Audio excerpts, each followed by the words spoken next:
Hello, welcome to our PowerPoint module for the week of October 19th. This week we're going to talk about intersectionality. And I know that this is a long term, it may be a new term for many of you, and that is okay. We're going to define it, and then we're going to talk about some examples and applications of intersectionality today. So as I said in the previous slide, we're going to define intersectionality, and we're also going to consider some examples. I expect that this module will take about an hour. There aren't many slides. You do have one TED Talk to watch and listen to, but I expect it'll take about an hour to complete the module for this week. For this week, as usual, you have your reading question due Monday night, you have your PowerPoint module due Tuesday night, and you do have your second exam due this Friday. I know that snuck up on all of us, myself included, but you do have your exam due this Friday, the 23rd, and I will post your exam by, what did I do last time? By Tuesday? I'll post your exam by Tuesday, and you will have until Friday to complete it. It will be the same format as exam 1. There will be a series of short answer questions and essay questions, and you will answer them on a Word document and then upload that Word document as a Turnitin assignment on Inquire. Okay, so I will post that later this week, and you will get an email from me when it is available. Here's your opening question for this week. And in order to answer this question, you actually do need to listen to a short news story clip. You could also read the article, but it is available as an audio clip. This is from NPR. The article or story is titled, "What Happened for Black Transgender People When Police Protests and Pride Converged." So I want you to listen to that news story and then answer the following opening question on Inquire. How does this story relate to intersectionality? Explain your answer. Right? So this is a pretty broad question. If you don't quite understand what intersectionality means at this point and you do want to get a definition, you can listen on to the next slide or two to get that definition. But based on your understanding of intersectionality from the readings, I think you should be able to answer this question after listening to that news story. All right, so you can pause here, listen to that news story, come back. If you want to get a definition of intersectionality before you answer the question, it is on the next slide. But you can pause here and answer that question now. Here's our definition of intersectionality. And here, intersectionality describes the ways in which multiple intersecting or overlapping identities, for example, we could think about race, class, gender, sexuality, and so on. We're considering how these converge in order to, when combined, affect opportunities, experiences, and outcomes. Now, it's important to note here that we are not trying to place people on a hierarchy in order to identify who is the most privileged and who is the most marginalized. In other words, intersectionality doesn't mean that we are engaging in something like oppression Olympics, right? Who is the most oppressed? Instead, intersectionality is about understanding that nobody is just one thing. We have a combination of multiple social identities, and these overlap in ways to, and combine in ways to shape the opportunities or the barriers that we experience.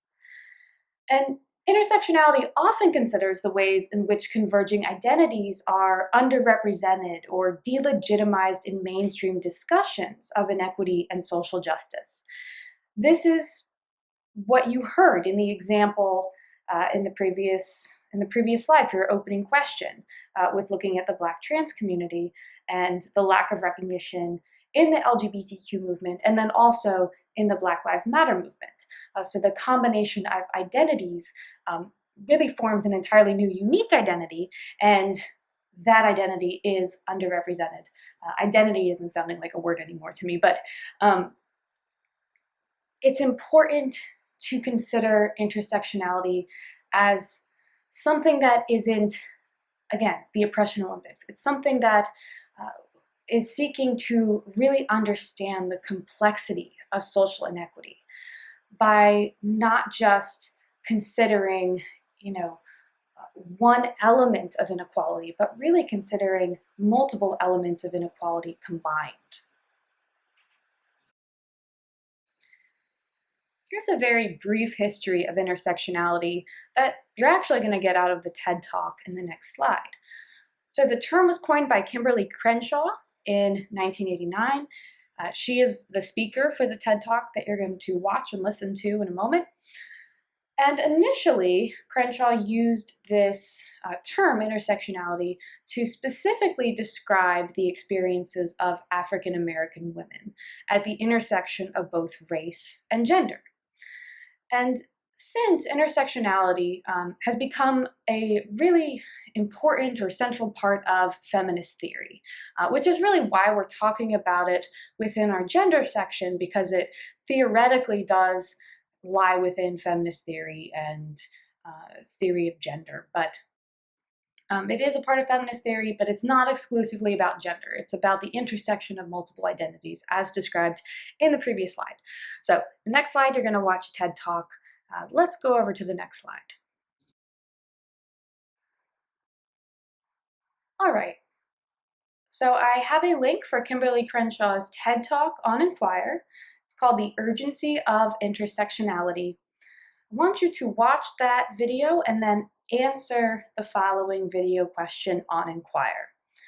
How is intersectionality demonstrated in Crenshaw's talk? And there are multiple examples, multiple ways in which it's discussed and described. In your response, explain how Emma de Graffenried's story, and this is a specific woman you're going to hear about in the talk, how does Emma de Graffenried's story reflect the issue of intersectionality?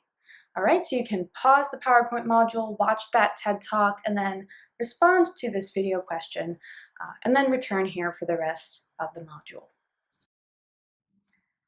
So you've already gone over a few examples of intersectionality in this module. I want to give you a few more and also review the ones that we've already discussed in the module for this week. So what are some examples of intersectionality that we see today? So you already saw the example of the underrepresentation of Black queer voices in the LGBTQ movement, and also in the Black Lives Matter movement. We also see workplace discrimination for Black women, and you learned about that in the TED Talk. In addition, there's been growing attention. I suppose it was greater attention paid during the Women's March and everything that happened a few years ago. But we got some research, some evidence to support that there really is an underrepresentation of Black women and Black women's needs and issues in the women's movement. All right. And if you look at any photograph of a women's march that took place back in, I believe that was 2016, early 2017, you do see an underrepresentation of Black women at events and marches for the women's movement or the Women's March. The last one I have listed here is stigma against Black gay men and Black trans women. And this is something that we do see a lot in the research, that there is greater stigma against, even more broadly, against gay men of color or trans women of color compared to white gay men and white trans women. I will add a few links on Inquire so you can learn a bit more about these intersectional issues if you are interested. But there are a number of examples that go beyond the few that I have listed here. Here's your closing question for the module. So this was a briefer module. What is one thing that you learned from the module this week? And what is one thing about intersectionality that you would like to discuss further, whether it's a specific example or whether it is something that you are confused about or uncertain about in terms of being able to apply intersectionality to an issue. So any kind of topic that you would want to discuss or cover, and I hope that we can cover some of this in our class. Obviously, we can't cover 24 different things, but I would very much like to cover some topics in this area that you are interested in. So please do share. All right, so that's it for the module for this week.